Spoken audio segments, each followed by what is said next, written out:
नित्य पूजन करो ने, पाठ करो ने, अर्चना करो ने, 10वें दिन इनके विसर्जन कर दो, और वो भी पानी में कर दो। पानी में विसर्जन करो। तो ये कहां लिखा कि जल में विसर्जन करो? श्रीमद् भागवत पुराण की रचना जब वेद व्यास जी महाराज करने के लिए बैठे, वेद व्यास जी ने सुखदेव जी से कहा कि मैं मंत्र बोलूंगा, मैं श्लोक बोलूंगा, इसको लिखेगा कौन? तो सुखदेव जी ने बोला गणेश जी से विनती करो। गणेश जी से कहा कि आप लिखोगे? गणेश जी बोले मैं लिखने को तैयार हूं, पर बोलते बोलते तुम रुक गए तो मैंने भी लिखना छोड़ दूंगा, उसके बाद मैं भागवत को विराम दे दूंगा, मैं आगे नहीं लिखूंगा। अब वेद व्यास जी बड़े चक्कर में पड़ गए, क्या करें? तो गणेश जी से कहा मेरे श्लोकों में कुछ गड़बड़ी हो सकती है, उसमें से गलती को छांटना पड़ेगा, फिर लिखना पड़ेगा।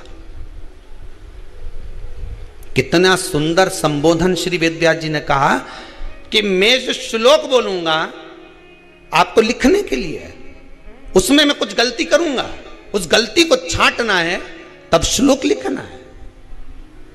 क्यों कहा वेद व्यास जी ने ये बात? गणेश जी भगवान है, वेद व्यास जी कहते हैं मैं तो संसारिक मनुष्य हूं ना, गलती तो कर सकता हूं। गलती कौन करता है? जम के बोलो भगवान गलती करता है क्या? नहीं, गलती कौन करेगा? मनुष्य। गलती मानव करेगा, गलती मनुष्य करेगा। और गलती करने के बाद अगर हमसे अपनी जिंदगी में कोई गलती हो जाती है तो एक बार क्षमा मांगने में कुछ जाता है क्या? प्रणाम करने में कुछ जाता है क्या? निवेदन करने में कुछ जाता है क्या? नहीं। गलती हो गई मुझसे, तो गणेश जी आप गलती को छांटना, लिखना। गणेश जी महाराज लिखने बैठ गए। लिखते लिखते लिखते लिखते 10 दिन हो गए गणेश जी महाराज को। शरीर में ताप पड़ने लगा गणेश जी महाराज के। वेद व्यास जी ने गणेश जी के हाथ का स्पर्श करा तो शरीर तो तप रहा था। वेद व्यास जी ने वहीं पर श्रीमद् भागवत के श्लोकों को विराम दे दिया।